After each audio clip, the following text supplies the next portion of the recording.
Бейнероликтің тұрақты демеушісі OneX компаниясы жоғары коэффициенттер, жедел төлемдер және оперативті қызмет көрсету сервисі тек сол жерде. Төмендегі сілтемемен өтіп арнамыздың промокодын қолдансаңыздар, сіздерді ақшалай бонустар күтеді. OneX сілтемесі төменде.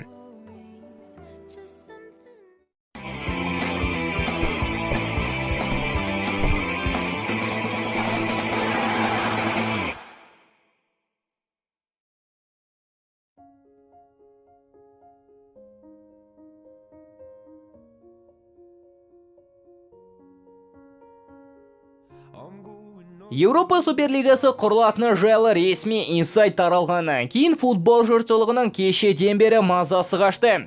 Чемпиондар лигасына не болмақ, Суперлига деген не зат өзі, клубтарға не болады? Дәл осы сұрақтар көптеген футбол жанкүйерлерін мазалағандықтан кешегі бейнероликтің комментарийінде осыған қатысты ауқымды бейнемен тоқталуымды сұраған болатынсыздар. Олай болса жоғарыдағы сұрақтарға жеке-жеке тоқталып жауап іздестіріп көрейік. Арнамызға жазылып қоңырау түймешесін басуды ұмытпаңыздар. Ал біз бастаймыз.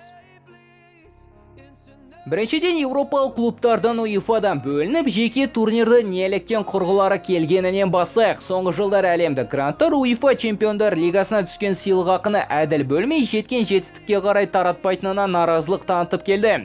Гранттарға жеребенін, ассоциацияның жоқ жерде шығаратын ережелері және маусым соңындағы футболшыға табысталатын жүлденің табысталу талаптары ұнамайтын. Бірақ та жекеменің пікірімше бұл өтіріктен өтірік себеп тудырып, ақшасы көп клубтардан өзгелерден бөлініп, өздерін құламас элита деңгейіне жатқызу сыңды көрінеді. Егер қандай да ереже шыққанда болса, ол тек жеке біреулерге емес, әрдайым ортақ барлығына қатысты болатын. Турнирді негізін қалаған 12 клуб, яғни Реал, Барса, Атлетико, МЮ, Сити, Ливерпуль, Интер, Милан және Ювентус меніңше жайғана бір-бірінен қалыс қалмай өздерін элита деңгейінде ұстағылары келгендіктен бұндай қадамға келді. Әйтпесе ешбіреуі УЕФА-дан болсын, УЕФА-ның қандай да бір ережелерден болсын таршылық көріп жүргендері шамалы. Турнирді құрудың негізгі мақсаты жоғарыда айтқанымдай элиталық деңгейде тұрақты тұру, ал екіншіден шелектеп тұрып ақша табу.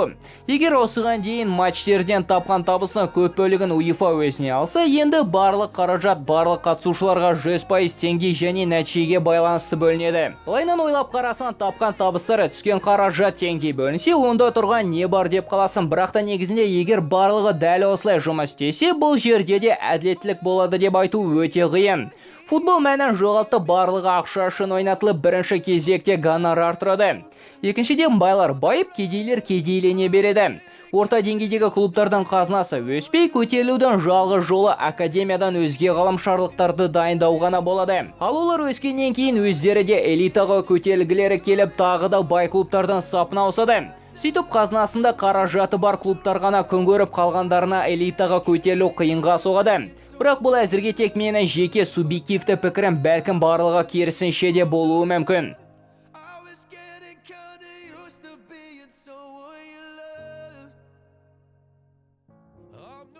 Чемпиондар лигасына не болады? Меніңше Суперлиганан өзіне көптеген футбол жанкүйерлерін Чемпиондар лигасының тағдыры мазалауда.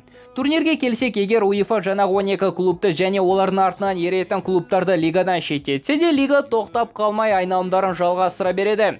Тек меніңше, егер жоғарыдағы 12 клуб болмасы, турнирдің танымалдылығы түсіп, барлық қызығы жоғалып, жақындағы 10 жылда мүлдем қаралым жинамауы ықтимал. Себебі ондай болатын болса, плей-офф кезеңдегі Хофенхайм мен Эйбардың, Бетис пен Лильдің күресі біреуге қызық болатынына күмәнім бар. Ал Еуропа лигасында төптен кілең аутсайдерлер күресетін болады. Меніңше, егер барлығы дәл осылай іске асса, бұл жерде УЕФА емес, гранттар жеңіске жетеді. Себебі топ жұлдыздарда сол жерде, топ клубтарда осында сәйкесінше футбол жанкүйерлері дәл осы турнирді басты назарда ұстайды. УЕФА-ның жазаларына келсе, клубтарды Чемпиондар лигасы мен Еуропа лигасына шеттетуден бөлек ішкі чемпионаттарынан да шеттету қарастырылады. Бұған қоса Суперлигада ойнайтын футболшылар ұлттық құрамаларына әлем және Еуропа чемпионатында көмектесе алмайды. Егер бұл ресми расталса, сұмдықтың көкесі осы тұста болады. Топ клубтардан шешім әрине түсінікті, десе де УЕФА-ның жазалары меніңше мүлде ақылға қонымсыз. Турнир қандай форматта болады? Суперлигада 20 команда өнер көрсетіп, лиганы негізін қалаған 15 клуб кемінде 20 жыл турнирден шалмайды. Топтық кезеңде небәрі 2 топ болып, әрқайсысында 10 командадан болады. барлығы өзара чемпионаттың ережесімен екі алаңда ойнап, кейін ең үздіктері плей-офф кезеңінде күреседі. Финалдық ойын әдеттегідей бір ғана матчте нейтралды алаңда өтеді. Суперлигада ойнайтын клубтар жылына кемінде 150 миллион евро сыйақы алады. Жалпы егер клубтарды ішкі чемпионаттарынан шеттетпесе, Суперлига өте көп жағымды өзгерістерді де әкелуі мүмкін. Мәселен, маған лиганың форматы ұнады. Бірақ та жоғарыда айтқан қаражатқа қатысты тағы тоқталсақ, екінші жағынан қарасақ, клубтарды сарандықпен де кінәлауға болмайды. Себебі футболды дамытып жүргенде дәл қазір УЕФА-дан бұрын дәл сол әлемдік гранттар. Ал сол клубтар пандемиядан болған дағдарыста сәл қиналып қалғанда ассоциация өткен жылдан бері қайда қарады. Бұдан бөлек тағы өте қызықсыз матчтер азайып, Суперлигада тек әр маусым сайын аутсайдері жоқ титандардың айқасын көреміз. Форматқа әрине әлі де өзгерістер енгізуге болады. Десе де бұл УЕФА-ның тағы 4 ойыннан қосып қатысушылар санын көбейтіп фантазиясы соған ғана жететін форматынан әлде қайда жақсы. Шефериннің өзі де Суперлига әлде қайда тиімді және форматы әлде қайда қызықты екенін түсініп, футболшыларды халықаралық турнирлерге қатыстырмаумен қорқытқанын әлі де түсіне алар емеспін. Себебі бұдан бірінші кезекте УЕФА-ның өздері зардап шегеді.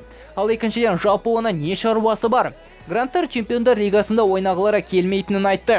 Ал ол болса футболды дамытатын ассоциацияны басқара отырып, әртүрлі мағынасыз санкциялармен футболшылардың ұлттық чемпионаттарға қатыстыратын мүмкіндіктерін жоюда. Жалпы ол өзін клубтарды басқарып, турнирлерді өзі ғана өткізіп отыруға хақылы жалғыз адам санайтын сияқты. Қорытындылап айтсам, футболда өте ауқымды үлкен тарихи революция болайын деп тұр. Әрине барлығымызды футболға ғашық қылған Чемпиондар Лигасының әуені ерекше эмоциясына аздаған қимастық болса да, футболда үлкен өзгерістерге тәуелді. Кезінде Чемпиондар Лигасына дейін Еуропа Чемпиондар кубогы, Жәрмеңке кубогы, кубок егелерінің кубогы, Интертото сынды әртүрлі лигалар болды. Бәлкім Суперлигада біз ойлағандай ақша қапшықтарынан лигасы емес, нағыз эмоцияға толы өте қызықты тартысты лига болар. Әр заттың қайыры бар деп атам қазақ бекер айтпайды емес пе? Қысқасы анығын уақыт көрсетеді. Осыған қатысты пікірлеріңізді комментарийде күтемін. Келесі кездескенше достар, футбол бірінші орында.